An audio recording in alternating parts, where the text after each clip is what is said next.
great panel discussion. So as the NDA grows, we do want to ensure that we are being as transparent as possible, and in the name of transparency, we are bringing up some individuals from our agency. So I'm going to invite up Meghan Brown. She is the Division of Plant Health and Compliance Administrator. Sestanovich, he's the Division of Animal Industry Administrator. Striejewske, the Division of Measurement Standards Administrator. Patricia Hoppe, the Division of Food and Nutrition Administrator. And Cathy, the Division of Administrative Services Administrator.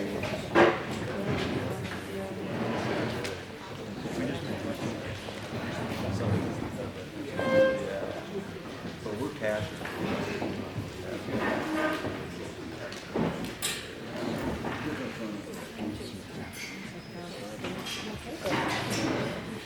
All right, so I know I just said all of your names, but I am going to have each of you just introduce yourself and tell us just a brief snapshot of what each of your teams do.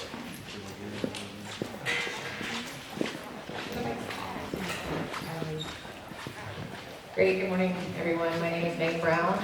I'm the administrator for the Plant Health and Compliance Division within the Department of Agriculture. Our division is really diverse in that it conducts not only regulatory compliance, we do certifications for producers, inspection, education, we do identification of specimens, both plant disease and pests. We do servicing and our surveys, and licensing. Some of our programs are voluntary, and as I said, some of them are in the regulatory world. We also try to work with our fellow divisions to ensure that we are providing market-driven activities for our producers, and that we are exporting and supporting as many commodities as possible within our industries. We support Nevada-grown commodities, the health of our rangelands through grazing management and engagement on public lands issues, as well as through noxious weed enforcement, as well as providing surveys for pests and pest disease. We work through cooperative agreements with our federal partners to do surveys for pests that potentially can affect our hay production and other commodities for export. And we also do inspections for those. Our divisions have three main areas. Do you want us to touch on these yet, or just do? Just quick overview of your division. Okay. Okay, I'll stop there. Talk about the other stuff. Wait, thanks. I'm Sestanovich, administrator for the animal industries. Real quick, all our programs, I'll start with our brand inspection program. Most everybody's really familiar with that. We have program officer, brand inspector 3, brand inspector 2, and 50 brand inspectors. 30 of those state inspectors, 20 of them contract inspectors. We have our agricultural police officers, and we have 5 of them throughout the state. Currently, we are trying to recruit 2 of them. We're short 2 of them right now. We have our animal disease lab. We have a lab supervisor, vet diagnostician, and 4 microbiologists. We are down a state vet right now. We are in the recruitment process, and we will hopefully have one shortly. We have a dairy program. Dairy program consists of 3 environmental health specialists, 3 auditors, and the program manager. We have the park program, predatory animal rodent control. It's kind of a quiet program, but I feel it's a very important program. They protect Nevada agriculture. Right now we have 7 field assistants throughout the state. We're short 1, we're in the hiring process right now.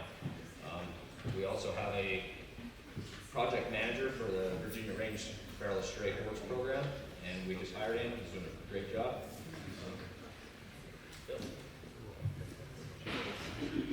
Good morning. My name is Bill Striejewske. I am the administrator for the Division of Measurement Standards. Within Measurement Standards, there are 3 programs. I'll start with the one that you're most familiar with, most likely, and that's the Weights and Measures program. Throughout the state, in the 3 offices, we have 16 weights and measures inspectors. There are 5 working out of the Sparks office, or 17, not 16. 5 out of the Sparks office, 2 out of the Elko office, and 10 out of the Las Vegas office.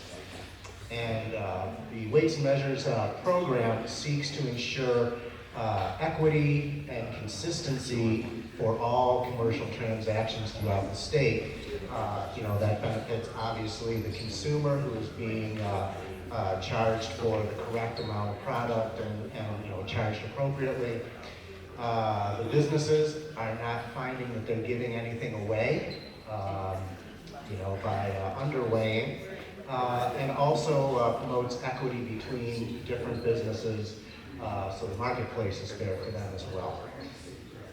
There are approximately 50 to 55,000 licensed devices throughout the state. By devices, I'm talking about scales.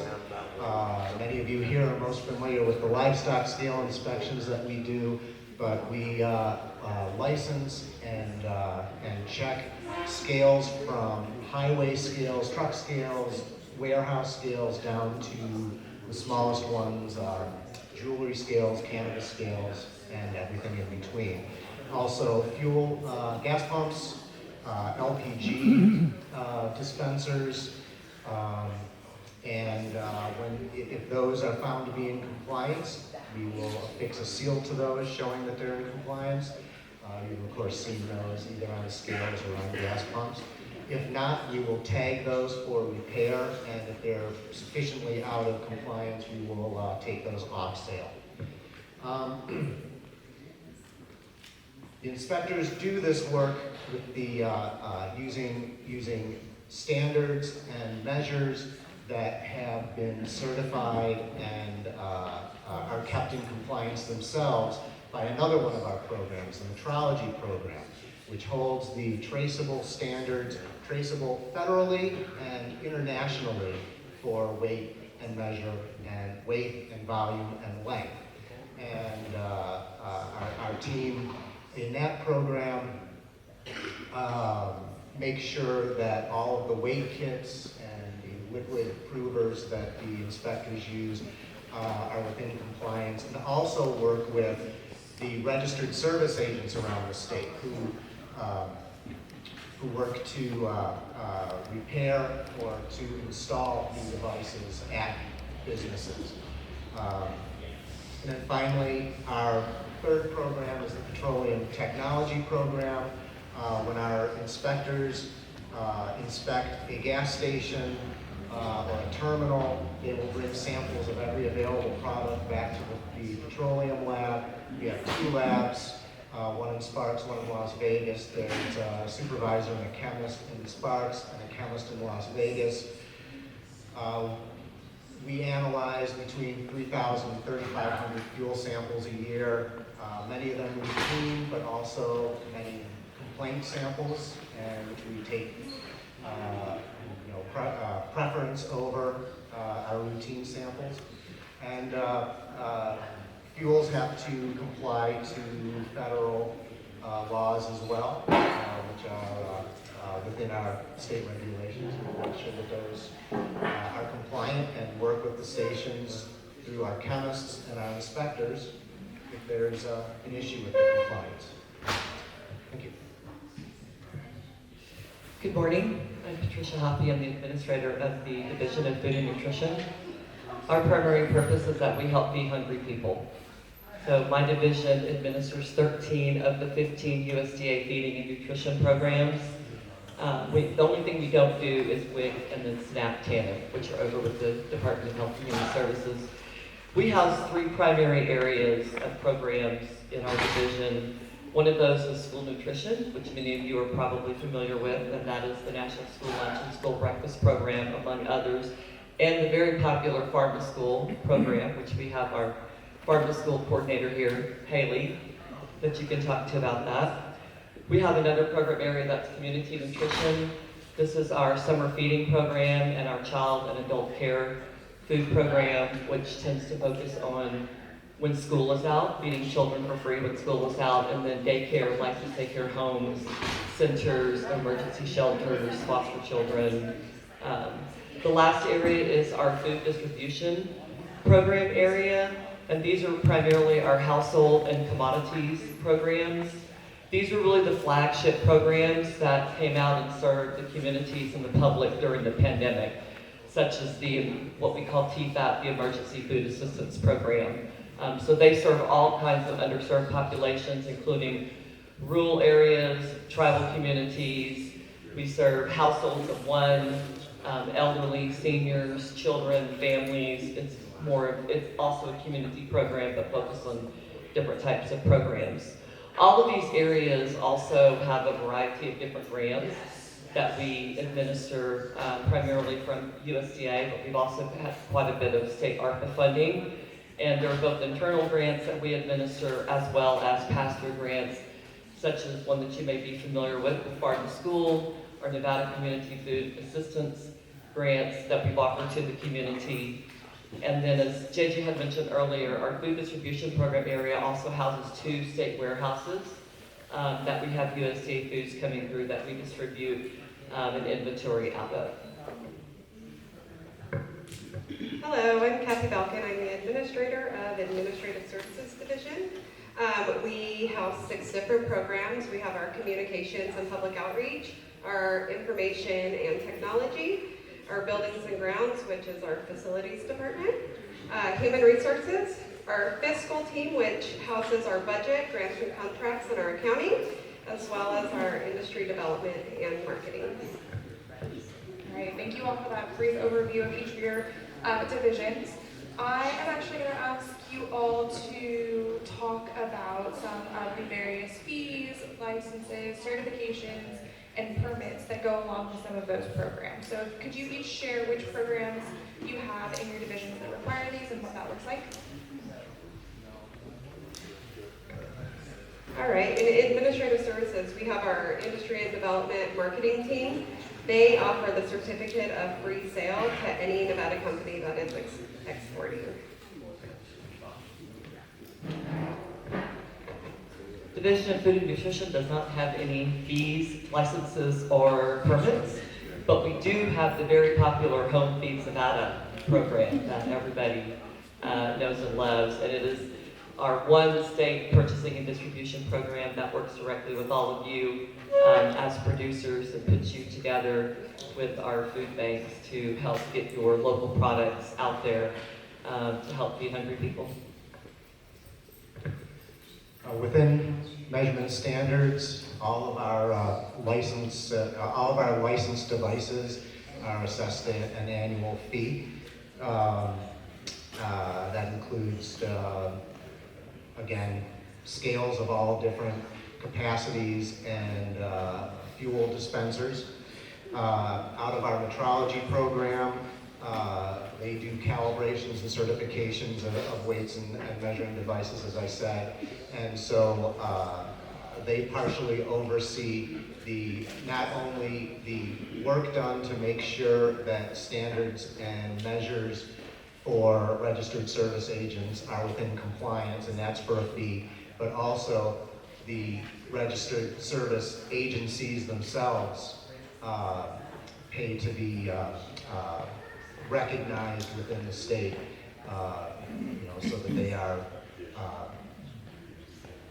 good to be, confirmed to be, of quality to be used by businesses that need their services.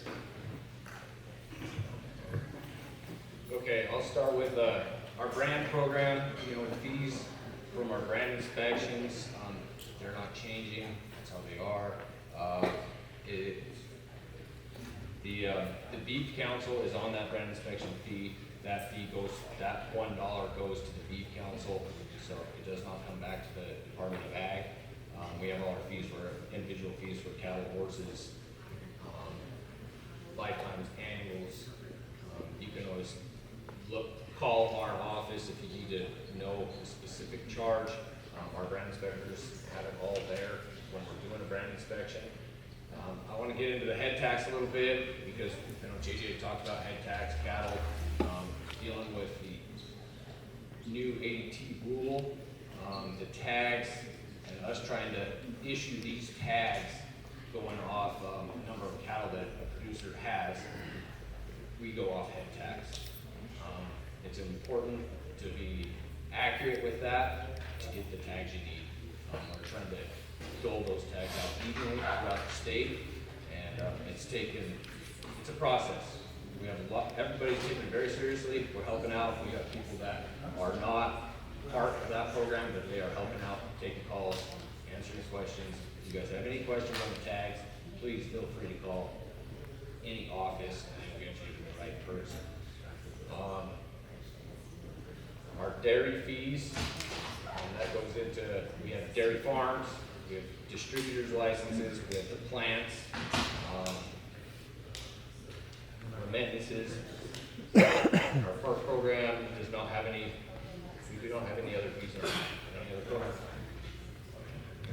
Great, thanks. And plant health and compliance, we have 6 divisions. Each of our divisions have both voluntary as well as other certifications. I kind of bucketed them because we have several of them that are fairly nuanced. And so if you guys have any questions or concerns, please feel free to come up and talk to me. And we have other plant staff here that can answer any questions. But so the 3 buckets of services or fees that we have is licenses. These licenses range from $50 to $200. Most of the licensing is in our pest control.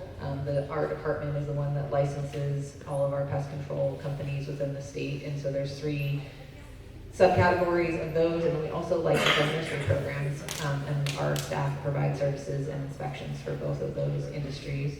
For certificates, we have several. Those vary from our producer certificate to pesticide applicator. We provide certificate of origin for our export commodities, as well as phytosanitary inspections for those that want to distribute outside of the state or country. We provide seed services in our seed lab. We have germination, source identification, and certification for different commodities within our state, and provide certificates for each one of those. We also provide in our voluntary certification program our weed-free program. Our weed-free program has both our 3 certifications. We do hay for feed, we do weed-free for gravel, as well as for compost. And we also have certification for hemp growers and handlers. For registration, we have 3 for our pesticide registration. So these are for pesticides that are sold within the state. So we have a certification program reviewing those EPA labels and ensuring compliance, as well as fertilizer. And then the restricted use dealers that sell those restricted use pesticides, they have to also register with the department. Perfect, thank you. Okay, so a few of you mentioned some various inspections. Can you talk a little bit about what happens if someone doesn't pass one of those inspections? Yeah, so I can give a couple of examples. So for our hemp, in our hemp program, to sell hemp in the state. Okay. Sorry, Chad, I'm gonna get a little close here. He's like, I have to deal enough with you in the alcohol office. So for hemp inspections, to have one, before hemp can be harvested, we have to sample hemp products. And so we can go out, and if the sample tests over, we can resample, and if not, then that crop needs to be destroyed, and we work with the producer on the best way to do that. For producer certificates, there's not really a pass-fail, but we do make sure that if you're a new producer, we come out and verify the products that you are growing. And then for phytosanitary, if they fail, then they can't be certified and exported out. So we try to work with our producers to ensure that they understand all the expectations moving forward, so that we don't have failures, because that's not the goal. The goal is to work with our producers to ensure compliance for their commodity, to be able to have as much availability in the market, but that we're also meeting our regulations. Okay, if you fail a ground inspection, it's probably not your animal, and that's where the APO is down. Agricultural police officers will get involved. A lot of times it's an accident, but yeah, so typically we would not ship those animals. We hold an investigation to start, or we would find the rightful owner for ground inspection. With the dairies, that's very trying to protect the industry here. And if there is a failed inspection of the dairy program, you know, it could be a load of milk, it's a farm, it's a plant. So they take it very seriously, inspecting those plants and farms. It could hold up production, but it's for the industry and for protection of consumption.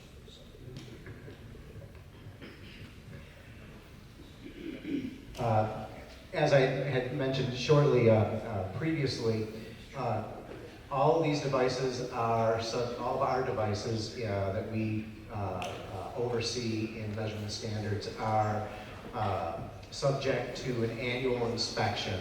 And we follow guidelines that are set out by the National Institute of Standards and Technology, which is part of the Department of Commerce. And if you went to nearly every state in the country, they would be following these same regulations. The device is allowed a certain amount of tolerance from being, perfectly on the spot. They will be tagged if they are off, but if they're sufficiently out of tolerance, very far away from what their true value should be, we will red tag those devices, and they'll be taken out of service. They'll be sealed so they can't be used until a registered service agent comes to repair that. We receive a report, and then we go and verify that indeed the device is working correctly again, at which time sales can reset. Perfect, thank you all. So one of the questions that we get fairly often is how can I get my products into schools? So Patricia, could you speak a little bit about this, and what does that process look like? Do they work through the NDA? Do they work through the individual schools? Sure, thank you. So schools have very specific requirements for products that can be used in school meals. They are also price restricted by federal reimbursement rates. So the products that are typically focused on the food groups are milk, whole grains, fruits, vegetables, and lean protein.